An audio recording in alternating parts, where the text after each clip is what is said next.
y'all, Surefire, watch your grab baby binoculars, and we back with another rankings video. I think next week we're gonna do a mock draft because I don't want to keep ranking. We're gonna probably do a mock draft maybe the week after that. But today we are ranking the top 15, not 10, top 15 wide receivers in this NFL draft because the wide receiver class is that deep. I gotta talk about this many players because I can't get an eval out on every single one of them. So that's what we're going to do here, baby. Do me a favor. Do all the YouTube stuff. Like this video. Comment who's your favorite receiver. Also comment who I'm too high on. Who am I wrong about their play style? Who am I didn't watch enough tape on and need to go back because I missed a couple things that I would like about them. Do all the YouTube community stuff in the comments. I love when y'all comment. I try to read every single one and respond if possible. But hype if you on mobile also. Also, go to my Patreon, patreon.com/TheRealBallWatcher. We're going to have a KC Concepcion eval up this week. Last week, I did, what's our broski from Ohio State, Max Clare. The week before that, I did a Jalen Phillips video. Go all to my Patreon. Hit subscribe. Get a free trial if you can. But let's not waste no more time. Let's start ranking these receivers.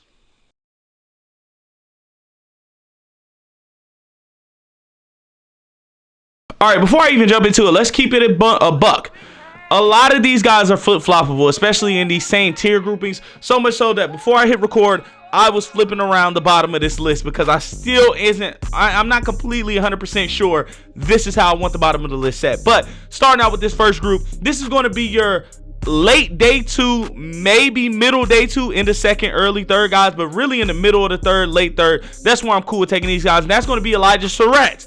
At 15, wide receiver out of Indiana, a big body guy, a guy who can go up and get it, a contested catch. I do like his route running ability. He's not much of a separator, but I did like the plays he made as a wide receiver at Indiana. I think that could be a very valuable skill set, almost like a, what's the guy from the Browns that I liked a long time ago? Cedric Tillman. Almost like a Cedric Tillman, but can be a little bit better and work out more in the league. I like Elijah Surratt. Moving on to one of my guys that I was really loved early on in this process, Brennan Thompson out of Mississippi State, speed personified. The fastest player in this class, pretty sure, because I think he had the fastest 40. This guy just burns. But the thing about his speed is he's also a really polished and really good receiver. His ability to throttle down, to decelerate, to cut, to get in and out of breaks is uncanny and not lose any of his speed. The problem with him is he's very small. Now, it's going to be easy to take him down if you get contact on him or if you're able to get your hands on him. It's going to be easy to knock him off the route. But the problem is he's so fast and explosive, it's hard to get your hands on him. So that's the mixed bag. We got to see how it tunes out. If he was a little bit bigger, stronger in his core, and he could work through physicality more, this guy would be like a top 8 to 7 guy for me. So moving on into the last one in this tier group, that's going to be Chris Bell. And yes, I've fallen for the DK Metcalf propaganda again. This guy is different from Xavier Leggett, different from Jonathan Mingo, and I don't think he's AJ Brown. Just keeping it a stack. But I really loved his movement skills. If you remember my Xavier Leggett eval way back when this channel first started, one of my main points is he was a freight train of yak. Meaning when he got going, it was very hard to bring him down. But I talked about how it takes a little bit for him to get going. He's a straight line runner. Chris Bell, when I watched his tape, and reminder, I watched 3 games on all these guys. At least 3 games. When I watched the 3 games, I want to say it was against Clemson, Miami. Then I want to say it was another ACC game. I can't think of who it was off the top of my head. But he had plays where he catches the ball completely stagnant and still burns the angle of every tackler in the vicinity. So I think his movement ability is much better. His releases are much better than a Jonathan Mingo and especially Xavier Leggett. He uses his hands to get guys off of him just like AJ Brown did. Not as much of a route runner. Route tree is still somewhat limited, but a little bit better. But dog, I like what I've seen out of Chris Bell. I buy into that athleticism much more than the guys in the past. But let's move into the next tier right here. All right, this tier right here is going to be your second rounder, mid to late second rounders. Not even mid, it's really late second rounder, middle of the third round, kind of in that mid day 2 cluster. And we're going to start out with Jeremy Bernard, or Jeremy Bernard. I don't know how to say his name. It's Jeremy. Jeremy Bernard. I think this is just a very high floor player. He's a decent route runner. He has good hands. He has some decent athleticism. He just does everything at the receiver position well. It's like a 80s across the board type of thing, like jack of all trades player. It's nothing that immediately jumps out when I watch him on film, but his footwork, his hands, his ability to track the ball, his ability to get the ball and maybe make a couple of moves after once he catches it, make plays in the open field. I like Jeremy Bernard. Nothing too special, but a really, really high floor player. Could be like a Tyler Boyd, in my opinion, like a low-end wide receiver 2, really, really good wide receiver 3, especially on a good team already. Moving on to the next guy, at number 11, I have Chris. It's not Braswell, because the way it's spelled is Brazil. I don't know how to say his name. I don't know the pronunciation. But this guy, when I watched it, I was surprised. I thought it was going to be your regular old Tennessee receiver, your Jalen Hyatt, your fake routes and all that stuff. But his speed is real, especially at that size. And just taking into the account the speed and size aspect, just the ability to go get downfield and win. Go up and get the ball, not even in contested catch situation, but to be able to track it. And if it comes into a little bit of contact, he's able to catch it. That is overly valuable at the NFL level. It's there. But then you keep watching him and you see him throttle down on the out route. You see him throttle down on the dig. You see him kind of run a comeback route. And it looks like a really, really good receiver. You see him drop his hips a little bit. He's able to make catches on the sideline, get his toes in bounds. You're like, okay, maybe this is going to be a really, really good wide receiver too. Maybe this is the Alex Pierce of this class, or Alec Pierce. I don't know how to say his name. Alec Pierce of this class. That's what I see when I see Chris Brazil. So I really liked him. Like I said, I think this is your late second guy, maybe early third. But I like Chris Brazil. He's going to come in at number 11. And then number 10, entering the top 10 of this wide receiver list, is going to be Skylar Bell. Another jack of all trades guy. He just does everything just like Jeremy Bernard, but his yards after the catch is really what sold me. It was like, okay, he's able to break tackles. He's able to get through guys. It kind of reminds me of his running ability, or his yards after catch ability. It reminds me of Deebo Samuel. Like once the ball is in his hands, he turns into a running back. He's able to make guys miss angles, but he's able to run through arm tackles, throw guys off of him a little bit. I really like that about Skylar Bell. But then you look at him before the catch, and it's still very, very good routes. A lot of good tempo, a lot of good playing into the windows of defenders, getting into their blind spots, getting into their feet, into their hips, getting into their chest, and breaking those routes off, stemming those routes off very quickly, having a little bit of suddenness as a mover, as a route runner. You really love that. And then you see him track the ball downfield. I've seen a couple of plays where he's making some really, really nuts catches downfield, and I don't think he's a superstar level wide receiver. I don't think he'll ever be a number 1, but a really, really good number 2. I could see that easily being him. Like Deebo Samuel, I could see him having a Deebo Samuel career arc, even though I think he's a little bit better of a natural receiver than Deebo was. Better ball skills, better route runner. But dog, those yards after catch, just putting him into an offense and letting him get 800 to 1,000 yards every year, getting 5 to 7 touchdowns a year. I could easily see that for Skylar Bell. I am a Skylar Bell fan, to say the least. And honestly, keeping it very transparent, he was higher on this list. He was. Right before we started the video, I started shaking stuff up, looking at my notes, shaking it up. Like I said, I watched 3 games on everybody, and I moved him down. But I'll say he was closer to the top. He was closer to 6 than he was 11 before this video started. But that's all I got for this tier. I'm going to get into we're in the top 10 guys, but I'm going to get into the next tier of top 10 guys. All right, hopefully we flew through that bottom 5, because that's really what I wanted to do. But coming in with your surefire second rounder, there is no ifs, ands, or buts. This guy should not last past the second rounder. You're getting a steal. To me, I'm going to start with number 9, Denzel Boston. And I'm not going to lie. This was like a reincarnation of Jalen Coker all over again. Like, I watched the Holy Cross tape before he was drafted here. I watched that tape before he got to the Panthers. So I knew about Jalen Coker a lot early. Like when Steve Smith and those guys started talking about him, I knew about him same time because of a TikTok video. Shout out to them. And Denzel Boston just reminds me of Jalen Coker. And I know we just met with him. Mind you, this video I didn't record it, but this video was done before the meeting this morning came out with Denzel Boston. But This is just Jalen Coker, like the ability for him to go up and go get it over guys. You can see the vertical is just different from everybody else on the playing field at that time. It's the same thing with Jalen Coker, and they're not fast guys. Neither of these guys are quote unquote fast, but they're such a good deep threat because of that vertical ability that they have and that explosiveness that they have as a route, not necessarily explosiveness as a route runner, but the explosiveness to go up and go get it. You've seen that same thing with Jalen Coker at Holy Cross, and the movements that they have is very textbook-ish. You're not getting a lot of flash. You're not getting a lot of playing at the line, a lot of juice, a lot of flat, silly, not silly stuff, but a lot of, pretty stuff. It's just very textbook. Get your feet in the right place. Maybe make a little move here. Get your cut. Get into your break at this point. You see that a lot from Jalen Coker and Denzel Boston.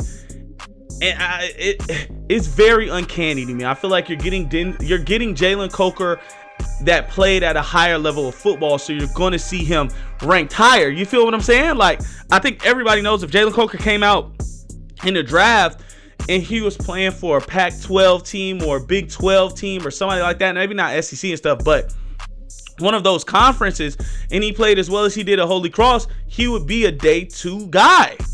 And he's seen that in the NFL, he's played like a really good day 2 guy. I mean, a low-end wide receiver 2, high-end wide receiver 3. So, yeah, that's the Denzel Boston thing for me. Moving on to number 8, a guy I love, a guy I was also very early on. You know why I was early? Because I played NCAA, and I started a rebuild with Georgia State, and this guy won the Biletnikoff, so I said, I'm going to keep up with this dude as the year goes on. Then I realized, oh, he's a draftable receiver. So I watched the tape, and that's going to be Ted Hurst. The George Pickens comps are real. Like the ability to get downfield and make a flashy play, make a contested catch, box out a guy, one-handed catches, they are real. We all seen that catch at the Senior Bowl where he's diving with one hand over the back of the defender and pulls it in. I was actually right there in that corner of the end zone. That's where I was standing, and I was just I said, whoa. But it's not just that. I mean, he has a little bit of yak ability to him. He has pretty good speed. I want to say he ran in the 4.4s, especially for a guy at that size. Really, really good speed. In his show at Georgia State, he was just running by everyone. Not as much at the Senior Bowl. The speed was a little bit toned down some. He looked like he belonged a little bit more instead of just being much faster than everybody. It was a point where we thought he could run 4.3s, but you like what you see. Really good ball skills, pretty decent route runner. I've seen a lot of his routes where his breaks look really, really good. Got a couple cut-ups of that on my X at The Protest, not The Protest, sorry, The RBW, THARBW. Go on X and watch that. But I really, really love Ted Hurst. So much so that I think he should go in the 2nd round. Will he? I don't know. He's probably a round 3, round 4 guy. But based off my eval, I think this is a surefire 2nd round guy. And if he played at a higher level competition, like we just talked about with Jalen Coker, I think it would be easier to say that. Moving on, we're going to go to number 7. Zachariah Branch. Screen Merchant, man. I think this is your closest thing to Zay Flowers, but he doesn't have this good of a tape as Zay Flowers did to show he can be a real receiver. But if you want to use him in that, I think he'll be just as effective. Now, he is small, so I don't know if his downfield ability, like contested catch-wise and all that stuff, Zay Flowers doesn't do that, if it's going to hold up at the NFL level. But you need a guy to throw it 5 yards, he'll get you 15. You can do that. If you need a guy to separate in the short, the intermediate with just speed and quick feet and explosiveness, I think he can do that. And if he can get some more one-on-ones at the next level and also much better quarterback play, that played into a lot of his route tree last season at Georgia, better quarterback play, I think you can see a pretty decent deep threat. Maybe not a Tyreek Hill. Maybe not that. But I think you can see a Zay Flowers level deep threat. Like somebody you can get open downfield. You get him the ball and he's able to create explosive plays. Maybe not a 1,000-yard receiver. Maybe he's a 800, 900. But then you got to take into maybe you use him as some in and around, some rushes. Maybe a total 1,000-yard receiver. But I do like Zachariah Branch. Simple as that. We're going to keep it simple because I don't have much to say about him. But I do, but it's just Zay Flowers. Go watch him. I don't know. Moving on into the last person of this tier list and probably the hottest take, Antonio Williams out of Clemson. Man, Where should I start this? The high end of Antonio Williams looks like Devonta Smith in the NFL. Not in college, because that's a Heisman level player. But in the NFL, you see that NFL role for Antonio Williams projecting as Devonta Smith. You can see it.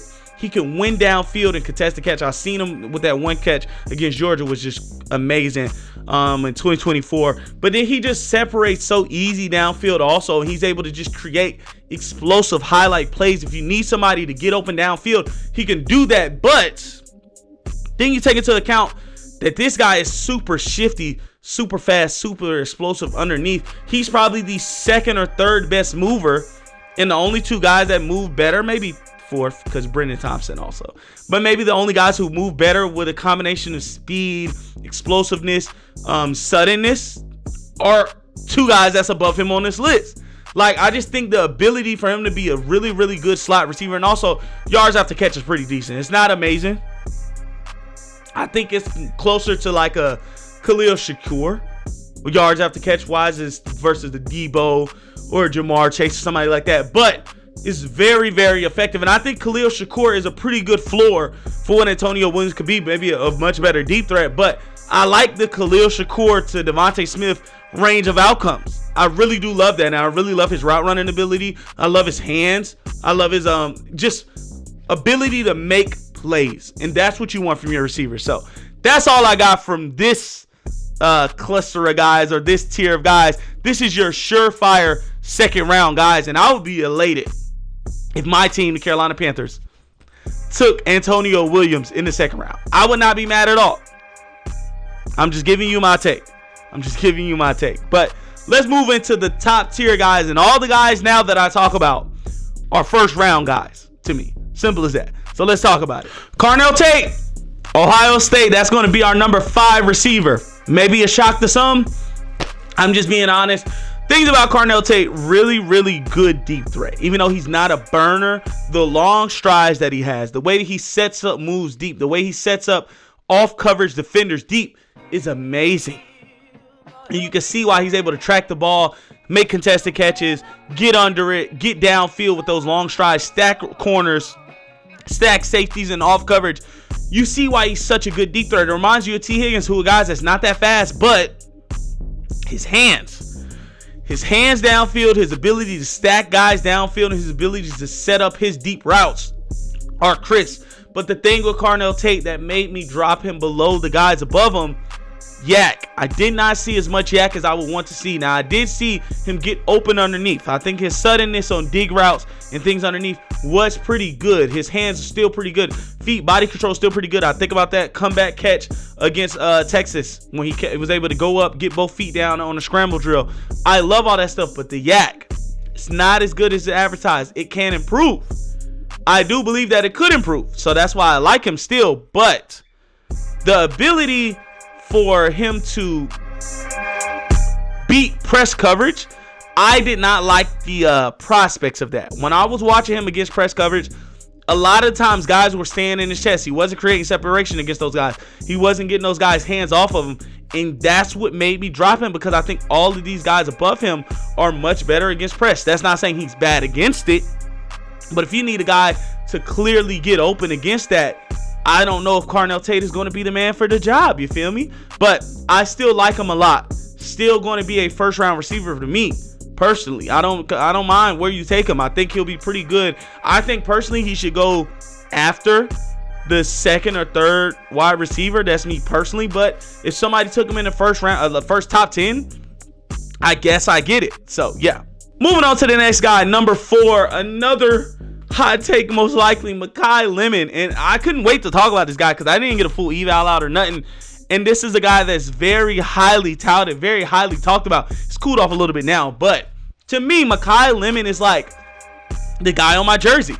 A little bit less, but the mentality is like the guy on my jersey. He's a go up, give me that ball, B-word. He gets the ball out of the air. He has really good yak where he's running through arm tackles. He's not necessarily juking guys or burning angles, but the ability to run through weak tackle attempts are there. Not even weak tackle attempts. If guys just cannot get a full two arms around him, he's able to get off of that. He's able to spin around, not necessarily spin around guys, but you know how when a guy catches the ball and they wrap up and kind of just spin off of him a little bit? That's what he's able to do. He's able to hold his body, contort it so guys fall off of him and then create more space.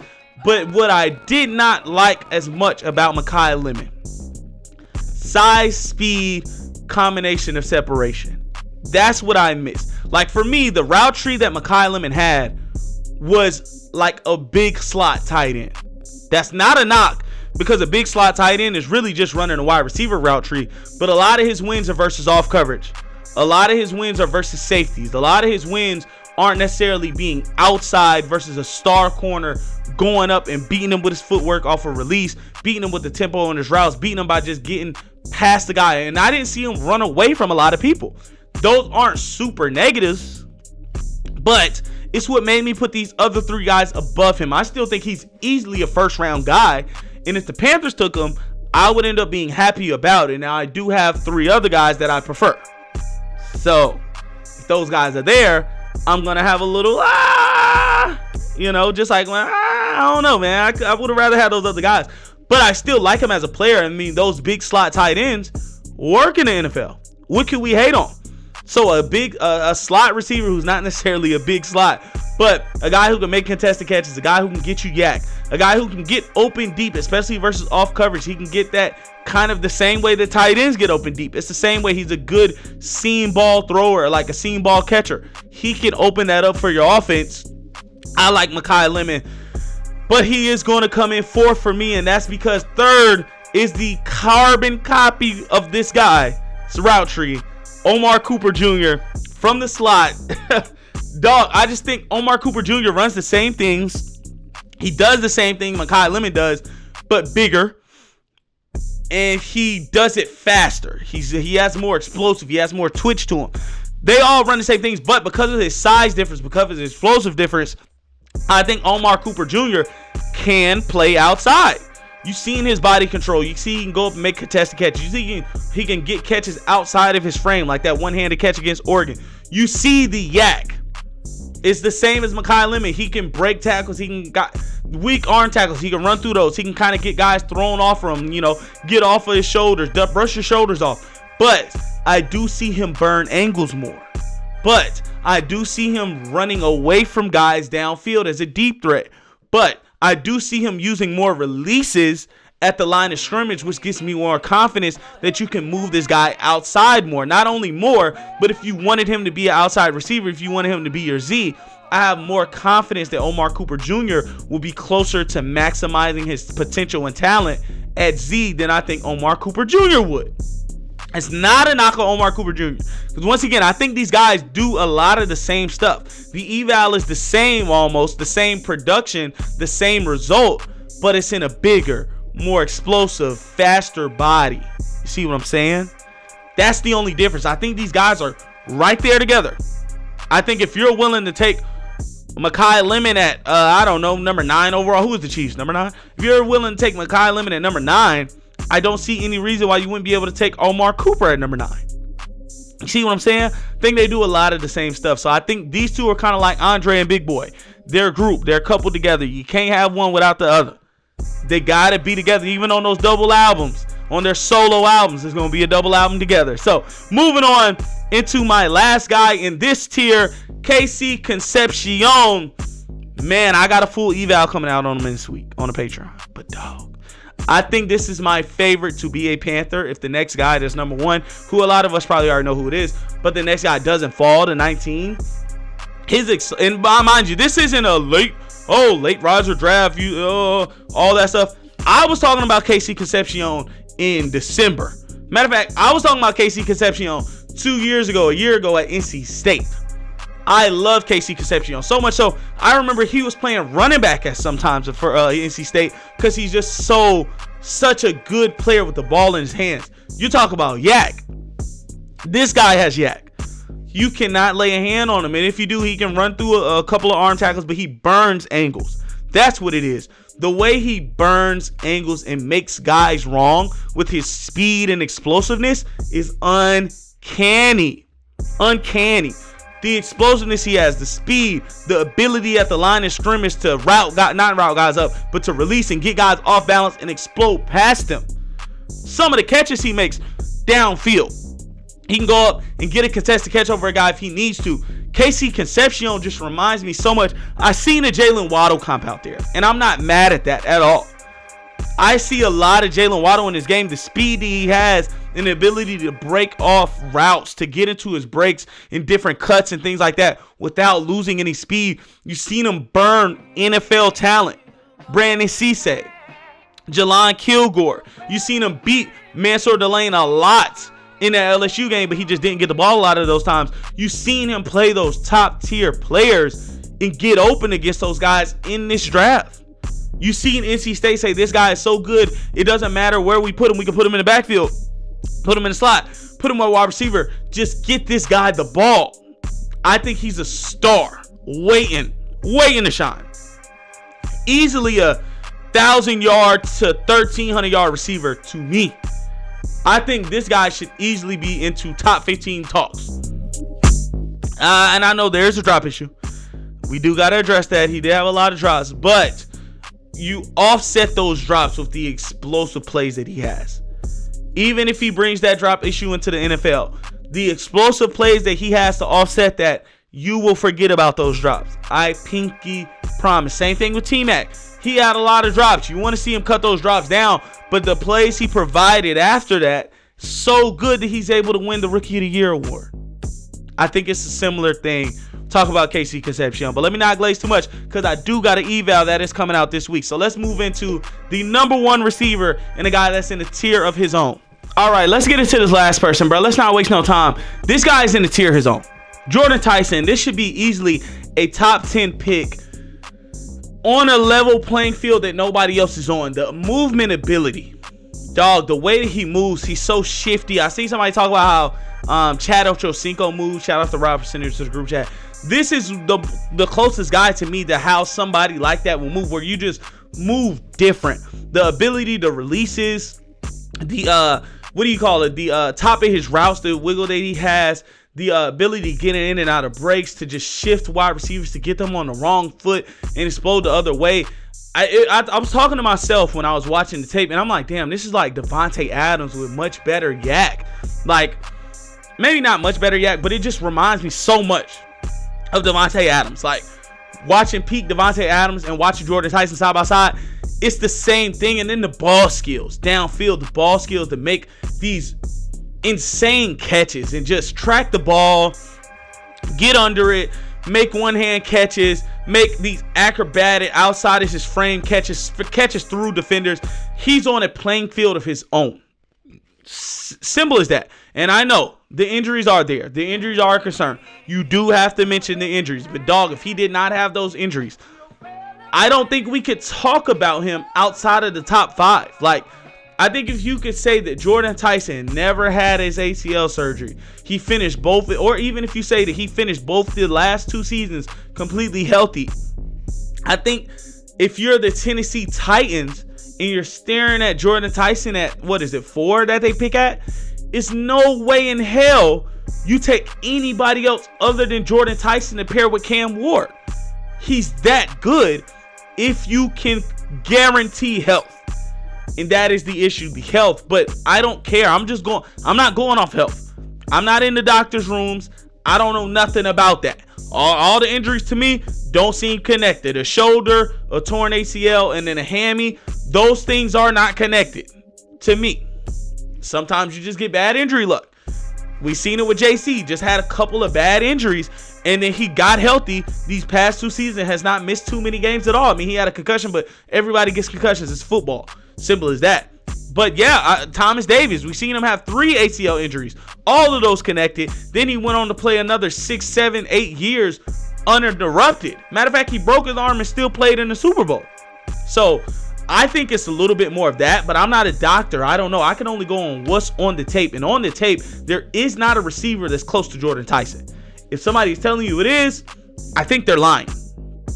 Just tape for tape. No injury, none of that stuff. It's Jordan Tyson. Best release, maybe not the best because Casey Concepcion. Top 2 releases in this class.